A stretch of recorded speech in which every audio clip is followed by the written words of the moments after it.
Buat kita yang membenci orang tua kita, yang mengatakan orang tua kita begini begitu, demi Allah yakinkan dia pernah berbuat sebuah kebaikan dalam hidup kita. Kalau kita nggak manfaatkan rugi. Sekali-kali lihatlah orang tuamu sedang tidur, coba lihat. Ini rumus yang paling gampang kok. Anda yang tidak suka sama ayah Anda, tidak suka sama abi Anda, tidak suka. Habis ayah galaknya manusia, ya Allah, kakunya orang, aduh, masya Allah. Ya sudah. Coba sekali-kali ngeliat bapakmu lagi tidur, coba lihat. Ya nggak usah ngomong lah, pokoknya dia lagi tidur, lihat aja coba dah. Siang, kalau lagi siang ketika terik matahari menyengat, dia cari tempat yang adem di balai, dia tidur. Coba lihat wajah ayah kita, coba lihat. Ya Allah, Abah, coba lihat. Ya Allah, Bapak, Ayah, Abi, Masya Allah, lihat. Perhatikan wajahnya, perhatikan. Subhanallah. Kerut di kening ayah sudah mulai banyak, lihat. Mata ayah yang hitam sudah mulai bersepah putih, coba lihat. Giginya sudah mulai tanggal, coba lihat. Rambutnya yang hitam sudah memutih, coba lihat. Lihat tangannya urat di mana-mana. Coba perhatikan. Napasnya mulai terpenggal. Coba lihat. Ini orang yang kau benci. Ini orang yang kau bilang tak ada kebaikan dalam hidupnya. Ini orang yang kau anggap paling galak, makhluk yang jarang berbuat baik dalam hidupmu. Tatap wajahnya, lihat orang tuamu. Atau kau yang membenci ibumu, wallahi, lihat ibumu sedang tidur, lihat. Yang selama ini kau bela istrimu, kau hujat dia. Yang kalau kau berikan dia dengan sembunyi-sembunyi karena takut diomelin sama istri, lihat ibumu sedang tidur, lihat. Ya Allah, daging tua yang sedang tidur. Coba lihat, ya Allah, mama, coba lihat. Ya Allah, kerut di kening mama sudah mulai banyak. Coba lihat. Mata mama yang hitam sudah mulai bersepah putih. Coba lihat.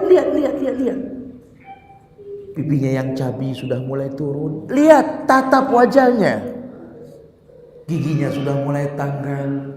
Matanya yang indah sudah mulai bersepah putih. Coba lihat.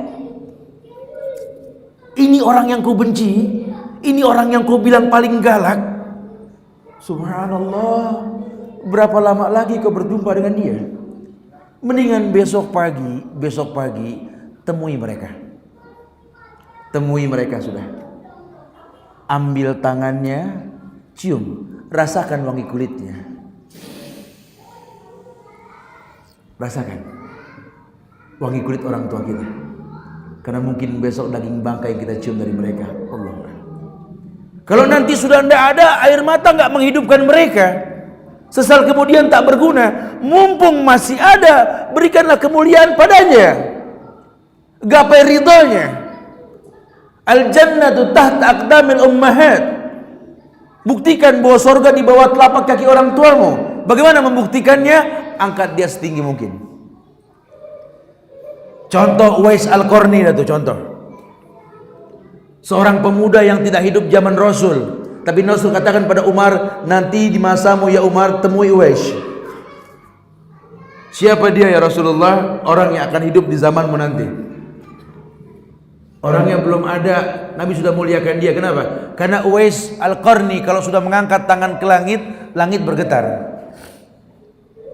Karena dalam sebuah hadis tentang Isra Mi'raj, Nabi pernah melihat ada lebih dari 30 malaikat berebut kepada Allah minta izin untuk membawa ijabah doa. Karena ada orang yang mengatakan alhamdulillah di sela-sela ujian berat dalam hidupnya. Ya, dikaitkan dengan ini. Kalau Uwais sudah mengangkat tangan ke langit, langit bergetar. Tapi enggak ada satu ulama pun yang mengatakan Uwais itu penghafal Quran, tidak. Tidak ada satu ulama pun yang mengatakan Uwais itu ulama besar, tidak. Periwayat hadis pun tidak. Tidak ada hadis riwayat Uwais, enggak ada. Apa sih kelebihan Uwais? Uwais meletakkan orang tua di atas kepalanya. Uwais tahu sekali kalau dia punya ilmu lebih, bukan untuk mengkritik orang tuanya, tapi menutupi kekurangannya, itu lebih baik. Bahkan kalau perlu dia menghajikannya. Bahkan kalau perlu dia sambung silaturahmi dengan teman-teman orang tuanya ketika masih hidup dulu. Sehingga yang paling berhak memandikan mayit orang tua adalah anaknya sendiri. Antum kalau biasa mandiin mayit, antum bisa tahu lah. Ya. Mungkin orang tua antum masih ada, tapi kan kakek antum ini kan orang tua, atau paman antum tuh orang tua. Ketika diguyur itu air, setelah diwudukan ini mayit, diguyurkan air, kemudian kita mulai membasuh. Ya, kita basuh. Allah, ini tangan yang kemarin saya gandeng ini tangan yang kemarin saya cium ini. Ya Allah, cepat sekali waktu bergulir. Sekarang seonggok daging dingin di hadapan saya, ya Allah. Coba kita basuh pundaknya, ya Allah. Ini pundak yang saya pernah bersender di atasnya, ya Allah. Coba getarkan hati dengan seperti itu, coba. Kita basuh kepalanya, ya Allah. Ingat kita juga pernah disampoin dulu sama ini orang. Kita bersihkan. Maka kalau anak lebih mencintailah membersihkan kukunya, giginya. Sampai kita tahu bahwa kita pun akan seperti itu. Wal jaza bijinsil amal, balasan tergantung perbuatan. Balasan tergantung perbuatan. Allah akan buktikan anakmu pun akan seperti itu denganmu. Apa sih yang kita banggakan dalam hidup ini? Yang kita butuhkan cuma ada orang yang mentalkinkan kita nanti kan? Ketika kematian mendatangi kita, badan terbujur kaku, mata terbelalak menghadap langit. Napas mulai terpenggal. Saat itu kan yang kita butuhkan talkin kan? Anak yang memegang tangan kita mengatakan, Abu ya la ilaha illallah, la ilaha illallah, la ilaha illallah, la ilaha illallah.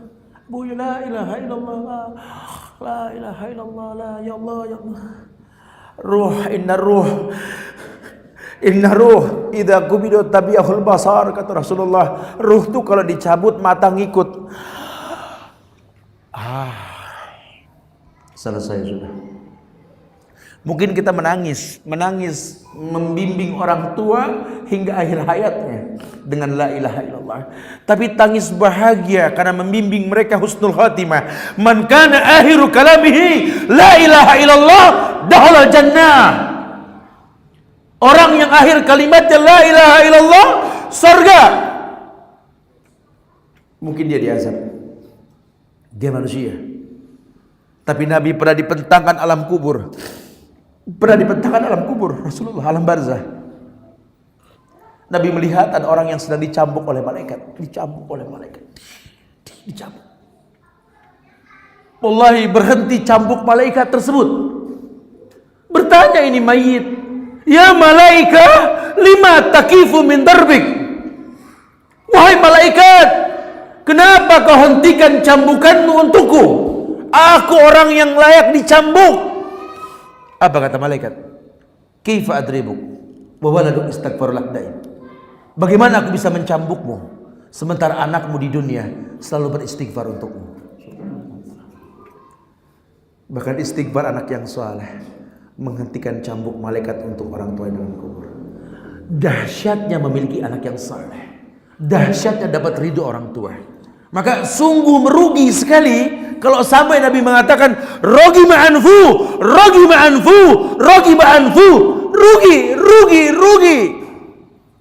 Kerugian yang teramat sangat. Orang yang didekati oleh kebaikan tak bisa menggapai kebaikan. Wabil walidaini ihsana, imma yablughanna indakal kibara ahaduhuma aw kilahuma fala taqul lahum auf. Sampai ukurannya fala taqul lahum auf. Uf itu beda-beda terjemahannya. Ada yang cicu, ada yang ambil napas. Begitu aja nggak boleh loh. Subhan, ambilin air. Iya, cepat. Iya, nggak boleh tuh. Iya, insya Allah. Langsung iya udah iya aja lah, orang tua sudah iya aja lah. Jangan pernah menentang karena memang keberkahan hidup karena itu gitu loh.